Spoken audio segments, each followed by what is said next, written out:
정말 화창한 날씨에 정말 아름다운 주일입니다. 어느 제자들이 스승을 찾아가서 우리를 가르쳐 달라고 요청을 했습니다. 그 스승이 첫 번째 제자에게 묻습니다. 너는 이 항아리를 어떻게 보느냐? 네, 텅 비었습니다. 그것은 내 머리가 텅 비었기 때문이니라. 둘째 제자에게 묻습니다. 너는 이 단무지가 무슨 색으로 보이느냐? 네, 노란색입니다. 그것은 네 싹이 노랗기 때문이다. 그러자 이제 세 번째 제자가 됐습니다. 선생님이 여기 구정물이 있다. 너는 이것을 어떻게 보느냐? 그러니까 이 세 번째 제자는 머리를 굴려서 이렇게 대답을 한 겁니다. 네, 이것은 아주 깨끗하고 맑은 물처럼 보입니다. 그러니까 스승이 하는 말이 원샷.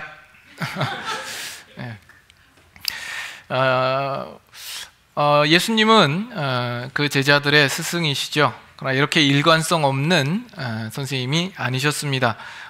이런 세상의 여느 다른 선생과는 차원이 다릅니다. 우리가 말씀을 보는 대로 그 제자들의 발을 친히 씻겨주시는 예수님의 모습을 우리는 봅니다. 우리가 지난주에 이어서 오늘도 그 내용을 또 계속해서 살펴보기를 원하는 겁니다.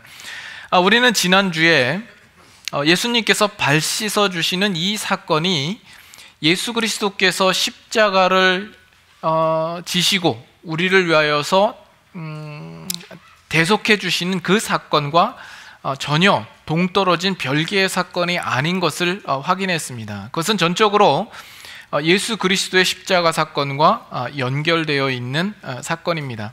그래서 예수 그리스도의 십자가가 단지 죄와 사망 아래 놓여 있는 우리를 그곳에서 꺼내어 주는 일을 위하여서만 있는 것이 아니라 그 이후에 우리의 살아가는 모든 과정 속에서 우리를 정결하게 하며 깨끗하게 하며 티나 주름 잡힌 것이 없이 하나님 앞에 거룩하게 세우기 위하여서도 그 일이 꼭 필요했다라고 말씀을 드렸죠.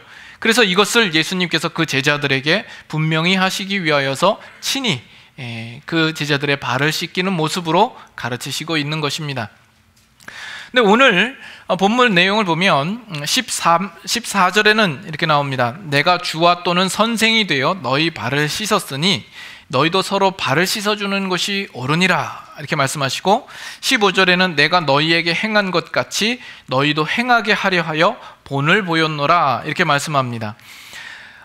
그래서 지금 예수님께서 제자들에게 보여주시고 행하여 주신 그 본을 따라 그 제자들도 이 일을 함께 행하도록 예수님께서 명하시고 있는 내용이죠.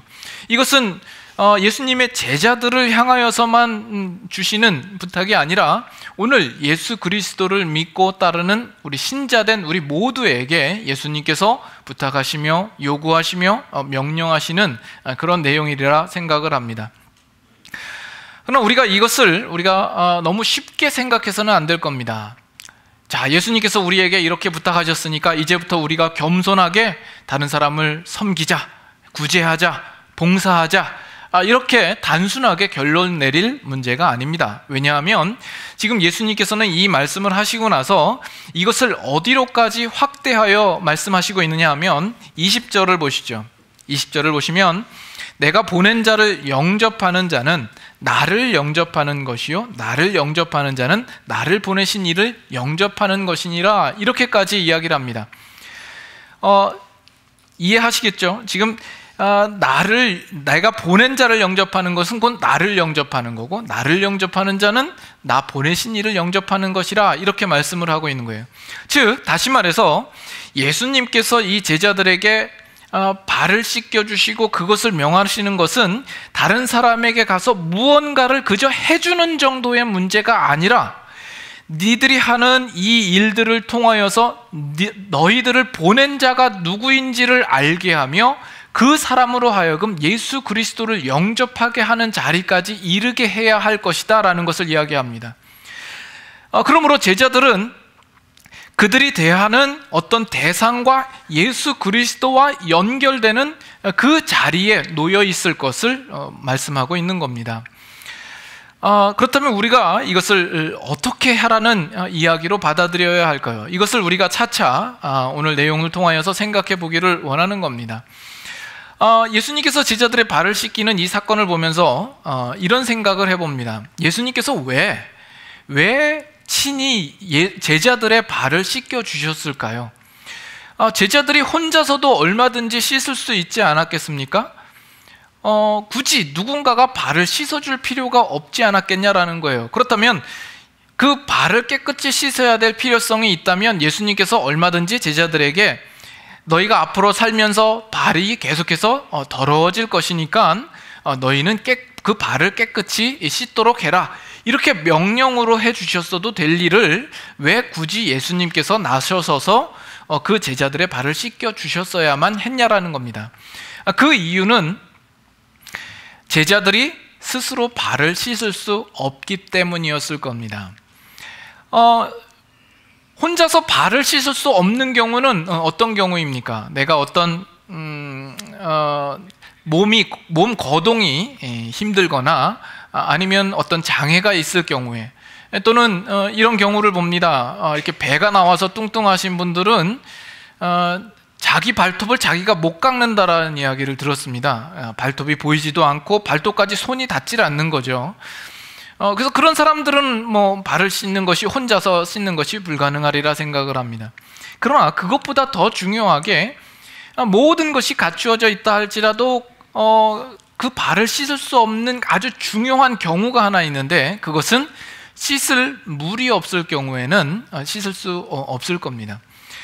우리 인간들은 자신이 지은 죄에 대하여서 깨닫는 일에 아주 무지합니다. 그러나 스스로가 그 자신의 죄가 무엇인지를 깨닫는다 할지라도 그 죄의 문제를 내 안에서 스스로 해결할 만한 어떤 해결책이 우리 안에 없습니다.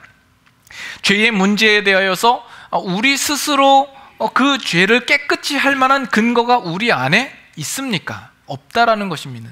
무엇이 필요한 거죠? 우리는 예수 그리스도의 십자가가 필요합니다. 그의 보혈이 필요한 것입니다.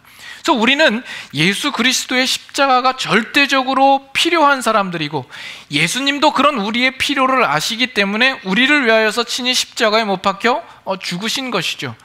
그러므로 예수님께서 단순히 제자들에게 너희는 발을 깨끗이 해라, 씻어라, 이런 명령으로만이 아니라 예수님께서 직접 그들의 발을 씻겨 주심으로써 예수님께서 그들을 위하여서 십자가에 못 박혀 죽으실 일들에 대하여서 다시 한번 분명히 하시고자 하시는 내용이 있다라는 것입니다. 어쩌면 이것은 지난주에 말씀드린 내용과 일맥상통한 내용일 겁니다. 이것이 무엇과 어떻게 연결되는지 우리가 좀 더 생각해 보기를 원합니다. 우리 모든 인간들은 다 의로우신 하나님 앞에 죄인입니다. 모든 사람이 죄를 범하였으면 하나님의 영광에 이르지 못한다라고 분명히 성경이 우리에게 선언을 하고 있습니다. 그러므로 우리는 하나님의 심판과 저주 아래 놓여 있는 자입니다. 그러나 그 놓여있는 자리에서 우리 스스로 벗어날 수 있는 어떤 해결책도 우리 안에는 없는 겁니다. 예수님은 하나님의 본체이십니다. 하나님의 영광으로 충만하신 분입니다. 그 하나님의 영광이 충만하신 그분이 우리들을 향하여서 어떤 책임도 어떤 부담도 가지실 이유가 없는 분입니다. 그렇죠? 그럼에도 불구하고 지금 예수님께서는 하늘 영광을 버리시고 천한 인간의 몸을 입고 이 땅에 오셨을 뿐만 아니라 우리를 위하여서 자신을 십자가에 내어주시고 죽으셨단 말이에요. 그러면 그것은 무엇을 위한 것이냐라는 것입니다. 그것은 전적으로 우리의 구원을 위한 것이죠. 우리의 생명을 위한 것입니다. 그러나 다시 한번 말하지만 예수님께서 굳이 우리를 위하여서 그렇게 하실 이유가 없으십니다. 우리는 우리의 잘못된 죄로 말미암아 그 결과를 얻은 것인데 예수님께서 굳이 우리를 위하여서 그렇게 하실 이유가 없습니다. 그 일을 한다고 해서 예수님 스스로가 가질 어떤 이익도 없습니다. 그럼에도 불구하고 그 일을 하신 것은 전적으로 우리의 생명과 우리의 구원을 위하여서 예수님께서 보여주신 행동입니다. 이것이 예수 그리스도 십자가 사건입니다. 그거와 동일하게 지금 예수님께서 발을 씻어주시는 이 사건도 동일한 모습이 그 안에 나타나 있는 거죠. 예수님은 주와 선생입니다. 제자들의 발을 굳이 씻길 이유가 없습니다. 거기에 대하여서 책임을 가지지 않습니다. 그러나 제자들이 그 죄에 대한 문제를 스스로 해결할 수 없음을 알고 예수님께서는 스스로 자신을 낮추시고 엎드려서 제자들의 발을 씻겨주시는 것이죠. 그리고 지금 오늘 본문에 와서는 그 일들을 이제는 제자들과 또 우리를 향하여서 너희들도 그렇게 하도록 하기 위하여서 내가 본을 보였노라 말씀합니다. 우리에게도 요구되고 있는 삶입니다. 우리도 살아가면서 우리 옆에 있는 사람이 예수 그리스도를 알지 못합니다. 구원에 대하여서 깨닫지 못합니다. 복음에 대한 이해가 없습니다. 우리는 어떤 면에서 그 사람들에 대하여서 어떤 책임도 가지고 있지 않습니다. 그 사람에 대한 부담을 가지고 있지 않, 우리가 굳이 그들을 위하여서 무언가를 할 이유가 없는 사람들입니다. 그러나 예수님께서 우리에게 보여주신 그 모습대로 우리에게 요구함으로써 우리는 그들에게 나아가서 그들을 가까이 하고 그들에게 발을 씻어주는 그 자리로 나아가서 그들로 하여금 예수 그리스도가 누구인지, 우리를 보낸 자가 누구인지를 알게 하며 그들로 하여금 진리와 구원과 복음에 대한 이해에 이르도록, 그리고 그들이 생명을 얻도록 하게 하는 책임이 우리에게 주어지고 있다는 것입니다. 예수님께서는 하나님으로부터 보냄을 받은 자입니다. 그렇죠? 그 예수 그리스도를 통하여서 우리는 예수님을 보낸 자, 그 하나님이 누구이신지를 알게 되고 그 하나님과 화목하게 되며 하나님과의 관계를 회복하게 됩니다. 이것과 같이 예수님께서는 오늘 저와 여러분들을 이 자리에 부르신, 이 땅 가운데 보내시는 것입니다. 그래서 우리들을 통하여서 우리를 보낸 자 예수 그리스도가 누구인지를 알게 하며 그 예수 그리스도와 관계하게 함으로써 그들도 동일하게 우리가 얻은 생명을 얻게 하도록 지금 우리에게 부탁하시고 요구하시는 내용이다라는 겁니다.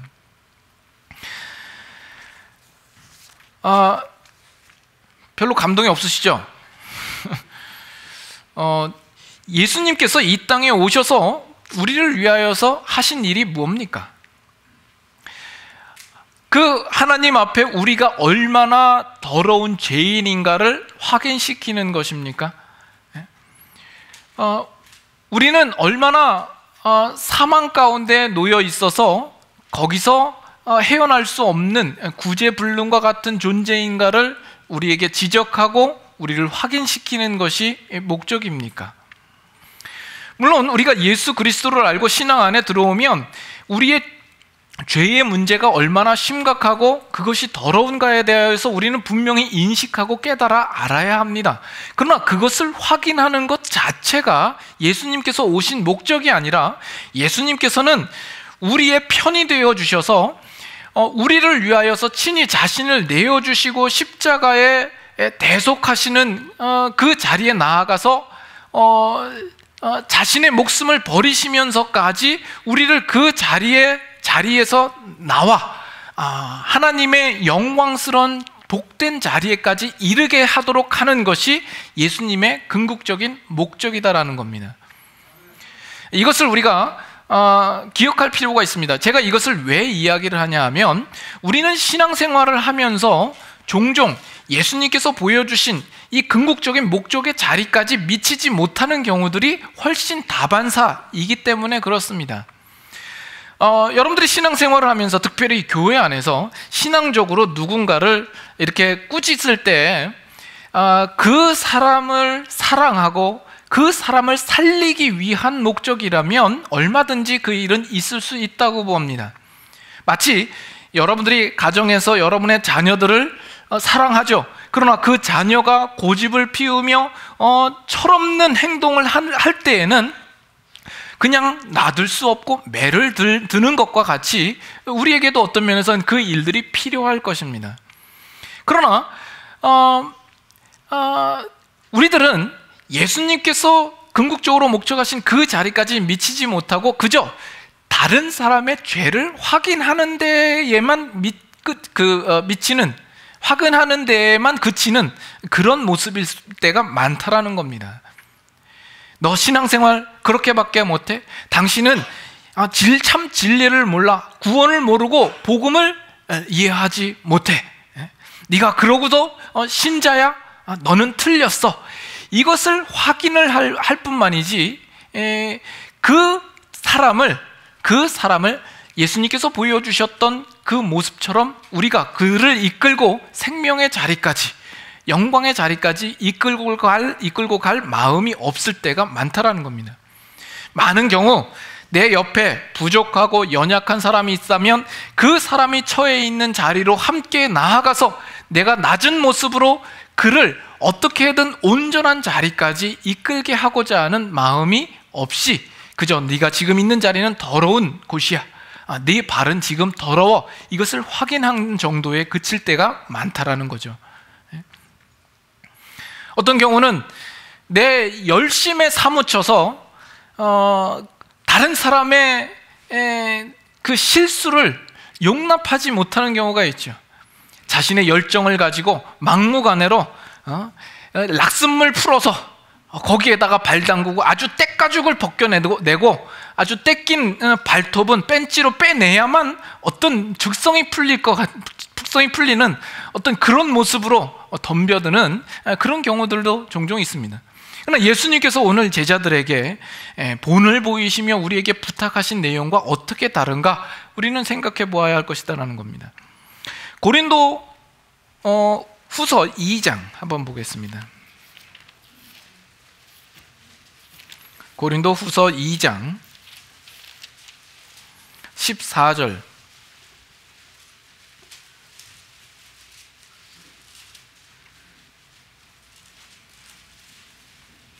고린도 후서 2장 14절, 신약성경 287페이지 14절. 항상 우리를 그리스도 안에서 이기게 하시고 우리로 말미암아 각처에서 그리스도를 아는 냄새를 나타내시는 하나님께 감사하노라. 같이 읽습니다. 우리는 구원받는 자들에게나 망하는 자들에게나 하나님 앞에서 그리스도의 향기니 이 사람에게는 사망으로부터 사망에 이르는 냄새요 저 사람에게는 생명으로부터 생명에 이르는 냄새라. 누가 이 일을 감당하리요? 자, 여기 보시면 사도 바울이 자신과 그 일행들을 소개할 때 어떻게 소개하는가라는 겁니다. 그리스도의 향기로 소개를 합니다. 그 향기라는 것은 어떤 형태적이지 않습니다. 그렇죠? 어떤 모양으로나 어떤 사건으로나 업적으로나 어떤 보이는 것으로가 아니라 모양이 없는 냄새, 향기로 설명을 하고 있다는 겁니다. 혹시 여러분들도 오늘 이 자리에 오시면서 향수를 뿌리고 오시지 않았습니까? 향수에는 어떤 향이 많습니까?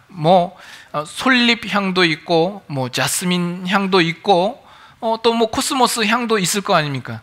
그럼 향수를 뿌리고 오면, 그 사람이 오면 그 사람 냄새가 나는 것이 아니죠. 그 주위에 없지만 그 향기를 듣는 게 아니라 맡으면서 여기에 솔잎이 있는 것 같은 느낌? 뭔가 자스민을 연상시키는 어떤 그런 게 있는 거죠. 아까 우리가 본문에 보면서 서로 발을 씻기는 그 일들을 예수님께서 우리에게 요구하시면서 그것을 어디로까지 확대시켰다고요? 그 보낸 자가 누구인지, 그리고 예수 그리스도를 영접하는 데까지 그것을 확장시키고 있다라고 이야기를 했죠.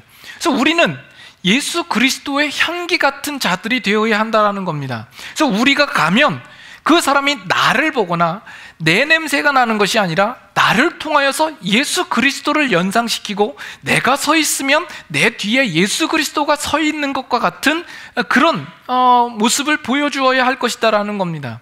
그래서 내가 만나는 사람으로 하여금 그들도 나를 보고 진리가 있기는 있는가 보다, 구원이라는 것이 있구나, 예수 그리스도를 기대하게 되고 그들도 생명수를 얻을 기회를 주는 그 모습으로 우리가 서 있어야 할 것이다라는 겁니다. 그러나 그 반대 경우도 있죠. 이렇게 만나면 이렇게 냄새가 나는 사람이 있을 수 있습니다. 입냄새가 나기도 하고, 이렇게 지독한 냄새가 나면 왠지 이렇게 얼굴을 마주하기 좀 꺼리고 자꾸 고개를 돌리고 좀 거리감을 두고 하고 싶은 그런 마음이 듭니다. 이 현실적으로 그런 경우가 많이 있죠. 우리 신앙 안에서도 그런 사람이 있죠. 신앙은 좋은데 가까이 하기 싫은 사람, 믿음은 좋은데 재수 없는 사람. 이렇게 얘기하면 여러분들은 항상 누군가를 떠올리시는데 떠올릴 문제가 아니라 내가 다른 사람 앞에 그런 모습은 아닌가 생각해 보셔야 됩니다. 그 떠올린 사람 중에 저도 들어가 있는 거 아니에요?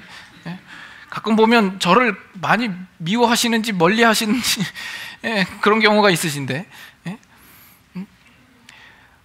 우리 자신이 어떠한가 돌아보아야 합니다. 내가 다른 사람에게 다가갈 때 정말 발을 씻어주는 그 마음으로 또는 예수 그리스도의 향기로 다가갔는가, 아니면 만약에 그렇지 않다면 어쩌면 다른 사람을 포획할 어떤 사냥감으로 알고 죽자 사자 덤벼드는 모습, 아니면 옳다 그르다 평가하는 재판장으로서 서 있는 사람인 경우에는 충분히 그럴 수 있다라고 생각을 합니다. 여러분들은 어떠십니까? 사도 바울의 경우를 한번 생각해 보죠. 고린도 전서 11장 한번 가보시겠습니다. 고린도 전서 11장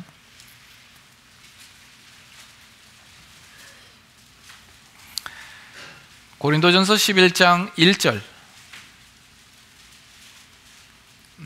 찾으셨으면 한 목소리로 같이 한번 읽겠습니다.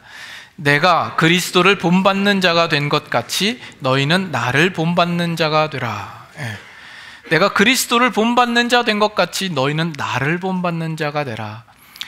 사도 바울은 예수 그리스도를 본받는 자로 서 있고, 그리고 그 사도 바울을 보는 자는 또 사도 바울을 본받음으로써 예수 그리스도를 본받는 자가 또 되는 것이죠. 사도 바울의 인생을 보면 그 인생이 평탄치 않습니다.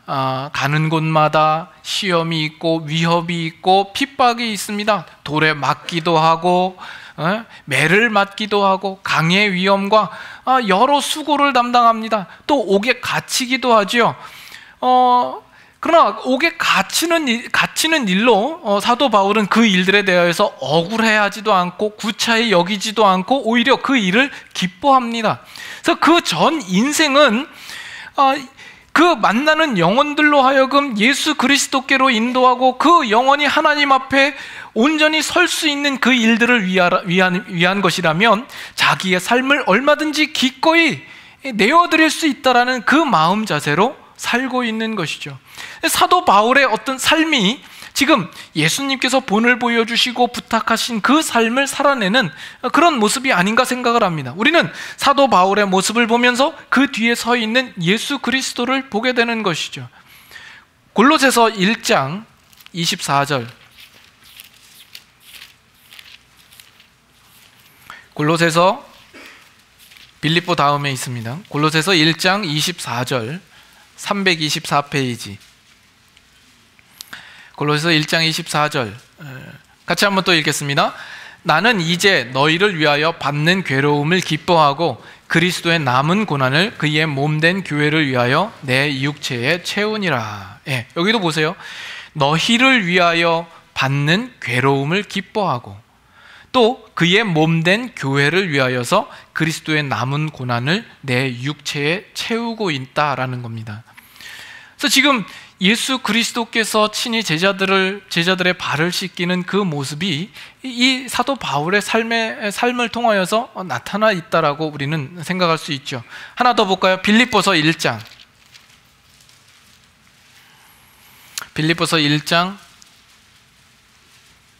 20절.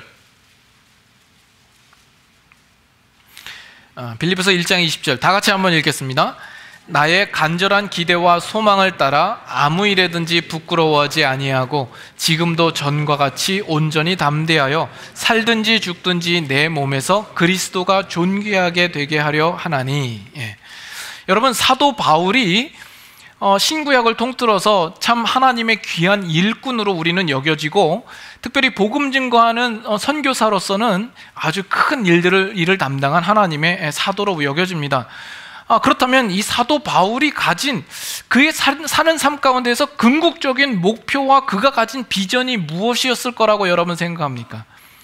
사도 바울은 좀 우리보다 비전이 크고 좀 광대한 그런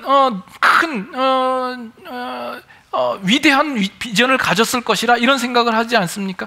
사도 바울이 그 로마 땅을 바라보며 그 로마를 어떻게든지 복음화시켜야 되겠다라는 이런 비전, 이렇게 생각하지 않을까요? 그러나 사도 바울의 비전은 지금 읽은 이 구절 안에 있다라고 생각합니다. 그전 어떤 세계를 바라보며 큰 걸 바라보며 하는 문제가 아니라 그의 가지는 유일한 비전은 나의 간절한 기대와 소망이 있는데, 그것은 지금도 전과 같이 온전히 담대해서 살든지 죽든지 내 몸에서 그리스도가 존귀하게 되는 것이다 라는 겁니다. 이것이 사도 바울의 비전이요, 또 안 목사의 비전입니다. 여러분들도 이런 비전을 가지시기를 원하는 마음이 있습니까?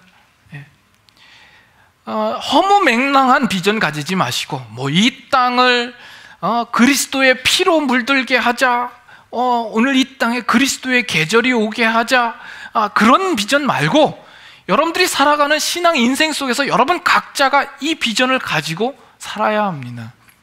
그래서 내 몸에서 그리스도가 존귀하게 되는 거죠. 내 몸에서 그리스도의 향기가 나는 거죠. 나를 보면, 저 사람을 보면 그리스도가 생각나고 그리스도의 존귀함이 떠올려지는 그런 모습으로 사는 것이죠. 그래서 내게 사는 것이 그리스도다, 이렇게 사도 바울이 고백하고, 그러므로 나는 내가 죽어도 그것이 유익하다, 이렇게 이야기를 하죠. 23절 보세요. 내가 그 둘 사이에 끼었으니 차라리 세상을 떠나서 그리스도와 함께 있는 것이 훨씬 더 좋은 일이라 그렇게 하고 싶으나, 24절 같이 읽습니다. 내가 육신으로 있는 것이 너희를 위하여 더 유익하니라. 끊임없이 사도 바울은 너희를 위하여, 성도들을 위하여인 거죠. 두 사이에 끼어 있습니다. 사도 바울은 지금 죽음과 삶의 어떤 그 기로에 놓여 있습니다. 근데 사도 바울의 개인적인 소망은 빨리 죽어서 예수님 곁에 가는 것이 가장 좋고 가장 바라는 바이다라는 겁니다. 그러나 육체로 있는 것은 바로 너희를 유익하게 하기 위하여서 있는 것이다라는 것이죠. 제 마음과 어찌 그렇게 똑같은지, 저도 빨리 죽어서 예수님 곁에 가고 싶지만 여러분들의 유익을 위하여서 아직 생명을 연장시키고 있는 것이 아닌가, 이렇게 생각을 합니다. 저희 지금 이럴 땐 다 아멘 해주셔야지. 꼭 옆구리를 찔러야 그때야 답이 나오고 말이죠. 어쨌든 지금 사도 바울의 어떤 그 모습을 보면 예수님께서 친히 그 제자들을 위하여, 그 제자들을 책임지고 그 제자들을 깨끗하고 거룩하게 하나님 앞에 올바로 세우기 위하여서 예수님께서 친히 십자가를 지시고 그 제자들의 발을 씻기는 모습처럼 지금 사도 바울이 그러한 모습으로 살고 있는 것을 우리는 보게 됩니다. 이 사도 바울은 그 성도들과 예수 그리스도에 연결되는 그 자리에 서 있는 거죠. 그리고 그와 같은 모습을 바로 우리에게도 동일하게 요구받고 있는 겁니다. 지금 여러분들에게 이야기하는 이런 부분들을 여러분 이해하시겠습니까? 제가 여러분들에게 이렇게 말씀하는 걸 용서하십시오. 제가 여러분들을 괄세하기 때문에 이렇게 이야기하는 거겠습니까? 말씀을 맡은 자로서 여러분 중에 한 사람도 이 깨우침에 도달하지 못하는 사람이 없도록 하기 위한 저의 안타까운 마음에서 이렇게 부탁하는 겁니다. 바로 저의 이런 자세, 이게 바로 예수님의 그 제자들의 발을 씻기는 그런 자세다라는 겁니다. 이런 섬김과 이런 겸손과 이런 모습으로 우리가 살아야 될 것이다 라는 겁니다. 그래서 지금 예수님이 우리에게 부탁하시는 이것은 그저 어떤 종교적인 형태로 남을 위한 그 무엇으로서가 아니라 정말 우리가 있는 자리, 우리의 살아가는 그 모든 삶의 현장에서 우리를 만나는 사람으로 하여금 그 사람에게 영적인 도전을 주고 어떤 영적인 갈급함을 일어나게 하고 예수 그리스도에 대하여서 더 궁금증과 더 소망을 갖게 함으로 그들로 예수 그리스도로 연결하는 그 자리로, 그 역할로 우리가 서 있어야 할 것이다라는 겁니다. 그 일은 쉽지가 않죠. 어렵습니다. 결코 쉽지 않은 일일 겁니다. 예수님께서 내가 주와 선생으로 너희에게 이 일을 보였다, 너희들에게 행하게 하려고 내가 먼저 본을 보였다, 이 말씀을 왜 하신다라고 생각합니까? 그 안에는 우리가 이 일들을 감당할 때 분명히 마음 상할 일이 항상 있을 것이기 때문에 그렇죠. 우리가 다른 사람에게 나아가서 다른 사람의 발을 씻기는 이 문제는 자존심이 상할 문제입니다. 그렇지 않습니까? 그는 칭찬받을 일도 아니고 존경스럽다 여겨지지도 않을 겁니다. 누구도 박수 쳐주지 않는 일일 겁니다. 너무나도 사소하고 작은 일입니다. 그렇다 보니까 우리는 이 일들을 하면서도 우리 마음에 어떤 마음이 드냐 하면, 왜 나만 이래야 돼? 다른 사람은 안 그런데 왜 나만 다른 사람에게 굽히고 들어가서 왜 발을 씻어줘야 돼? 억울한 마음이 들죠. 내가 하는 일에 회의가 들죠.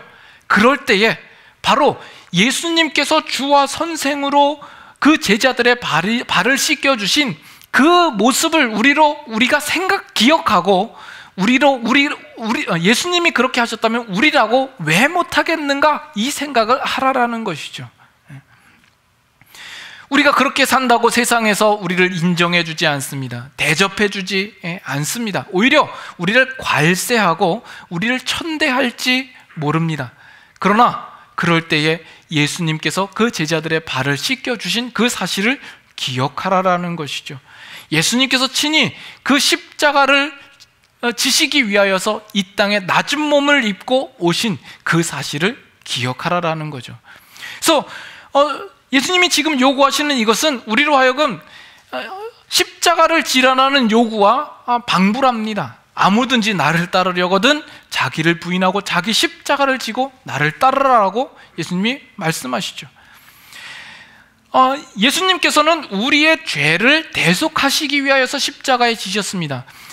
우리는 물론 그런 대속적인 의미에서는 우리는 그런 십자가는 질 수 없습니다. 그러나 예수님께서 그 십자가를 지시는 것은 하나님께서 그에게 부탁하신 일이요, 하나님을 기쁘시게 하는 일이요, 하나님의 사랑을 나타내 보이는 일로서 하신 것이기 때문에 우리도 그러한 모습으로 하나님이 오늘 나의 삶을 통하여서 기뻐하시는 일들을 위하여서 행하며 내 주위에 있는 사람에게 하나님의 사랑을 펼쳐 보이는 모습으로서는 우리도 십자가를 지는 자세를 가져야 할 것이다 라는 거예요.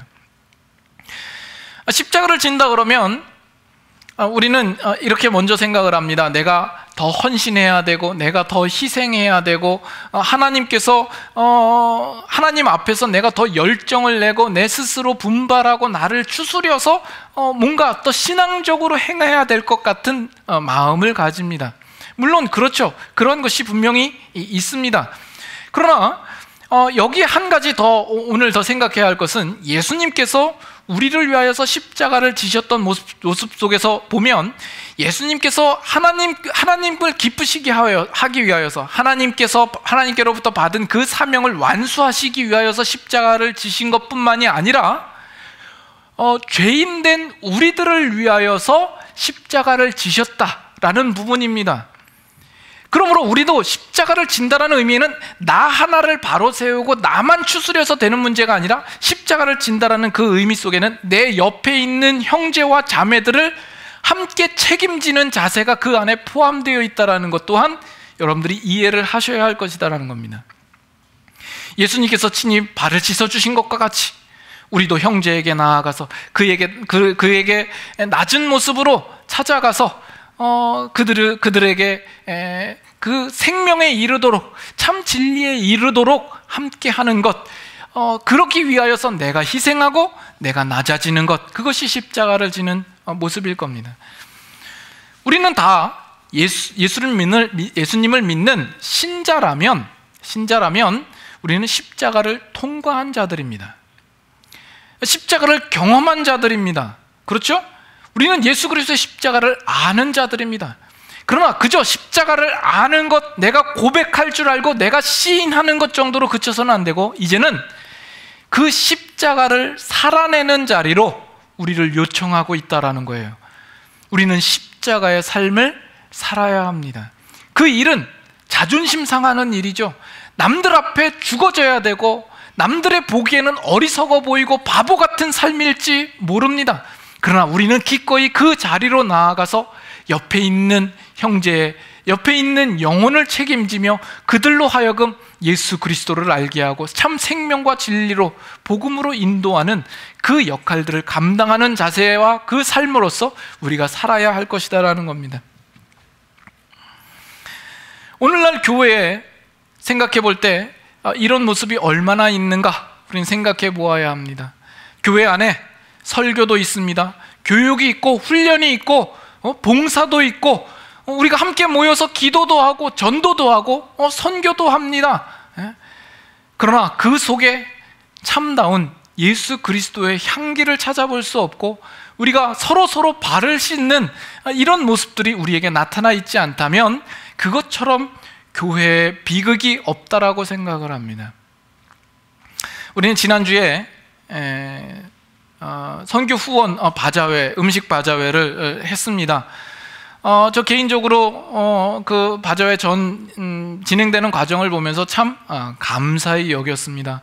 그래도 우리 교회가 지난 몇 년간 이렇게 쭉 지내오면서 알게 모르게 성도들 안에서도 어떤 그런 성숙이 이루어지지 않았나 이런 생각을 하게 됩니다. 보통 제가 그 전에 다른 교회에 있을 때 이렇게 보면 이런 일들을 행하다 보면 항상 트러블이 있기 마련이고 불평과 불만이 있기 마련이죠. 그래서 뭐 이건 좀 너무 비싸다, 이거는 너무 짜다, 싱겁다, 달다, 항상 이런 이야기가 나오기 쉽습니다. 지난주에는 그런 이야기가 거의 없습니다. 물론 여러분 개인 속으로는 생각했을지 모르지만 그것을 전혀 내색하지 않는 것도 대단한 실력이라고 생각을 합니다. 그래서 그것을 준비하는 사람은 대장금과 같은 그런 손맛으로 맛을 내고, 먹는 사람은 선교사님의 입맛으로 먹어서 모든 것이 다 맛있다고 그러고, 그 선교의 일들을 위하여서 아낌없이 자기의 것을 내놓고 베풀 줄 아는 그 모습은 정말로 우리 교회다운 모습이요, 어떤 면에서는 예수님께서 오늘 명령하신 이 모습의 일부를 우리가 실천하는 것이 아닌가 생각을 합니다. 그러나 또 이제 기대하기는 이제 또 5월 말에 우리 전교인 수양회가 있지 않습니까? 이 수양회를 통하여서도 우리가 기대해 봅니다. 이 수양회에 나아갈 때 우리는 내 입장과 내 형평만을 고려해서 자기만 뭐 편한 대로 가는 것이 아니라 혹시 나를 통하여서 내 옆에 있는 형제가 낙담되지 않을까? 하나님의 말씀을 듣는 자리로 가는 데에 내가 오히려 그들에게 가림막이 되지 않을까 스스로 생각하면서 오히려 내가 불편하지만 더욱 그 자리로 나아가서 그들과 함께, 그들과 손을 이끌고 함께 말씀의 자리에 가도록 하고자 하는 여러분들 안에 어떤 그런 섬김들이 서로가 있기를 소망합니다. 그 자리에 가서도 어떻게 하든지 이 영혼이 하나님 앞에 올바로 서도록, 복음 안에 정말 깨달음이 있을 수 있도록 서로 격려하며 위로하며 서로 섬기는 그 모습들이 우리 가족 수양회, 전교인 수양회를 통하여서 나타나기를 간절히 소망합니다. 그러나 한 가지, 우리가 이러한 기회에, 이러한 시기에 무언가를 우리가 그렇게 함께 격려하고 위로하고 할 수 있다는 것은 어떤 면에서는 좀 쉬운 것입니다.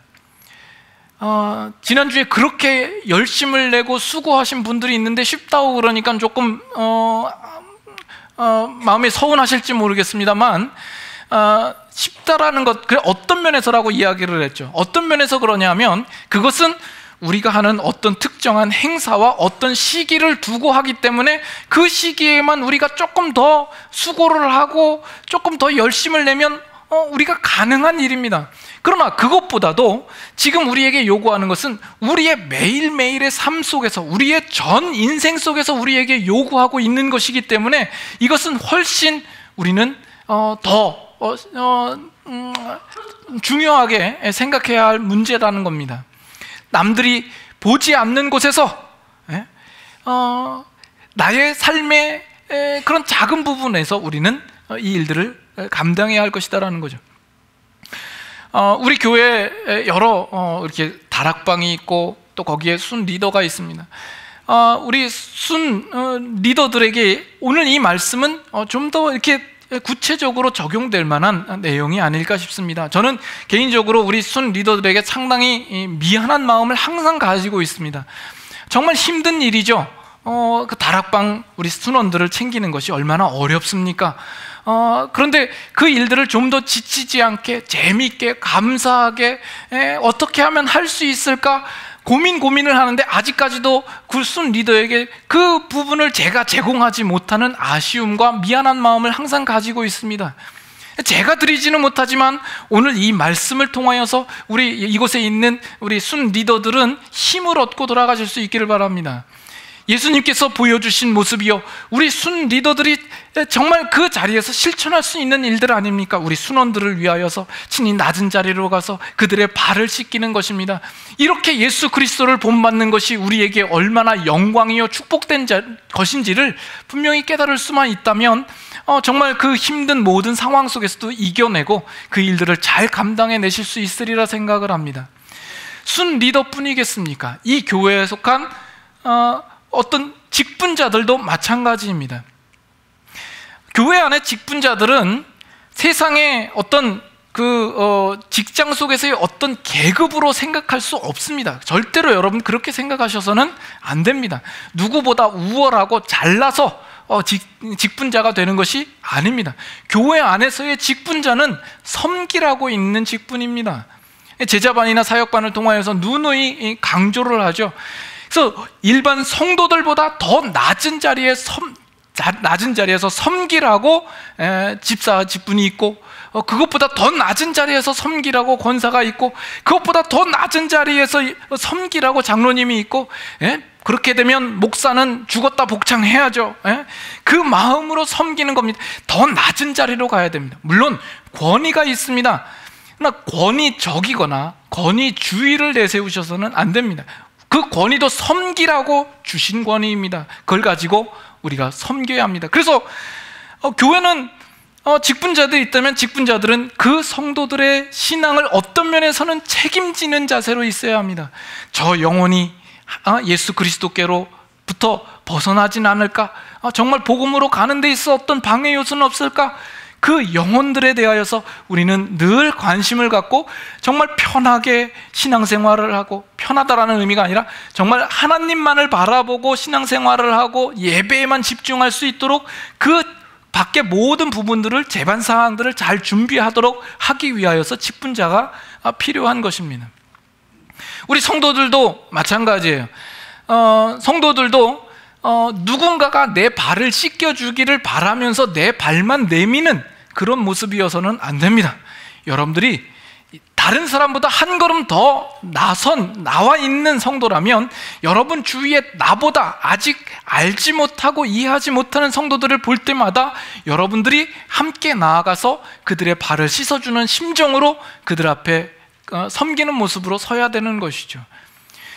그래서 지금 예수님께서 뭐라고 얘기해요? 너희도 서로 발을 씻어주는 것이 옳으니라 말씀하시죠.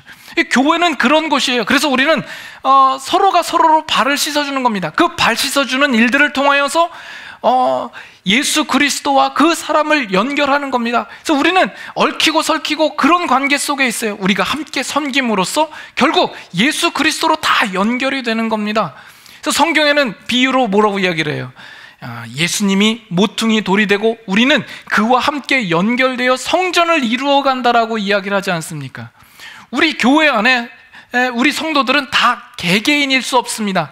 어느 면 우리는 다른 성도들과 맞닿아 있고 그 맞닿아 있음으로 말미암아 결국 모퉁이 돌에 붙은 것과 같이 되어서 우리는 한 성전을 이루어가는 거죠. 예수님이 머리가 되고 우리는 그 몸이 되고 지체가 되는 것이죠. 우리는 유기적으로 서로 연결되어 있는 것입니다. 그래서 우리는 서로 발을 씻기며 서로 섬기면서 우리 안에 예수 그리스도를 아는 지식으로 충만해져 가는 겁니다. 이것이 교회의 모습입니다.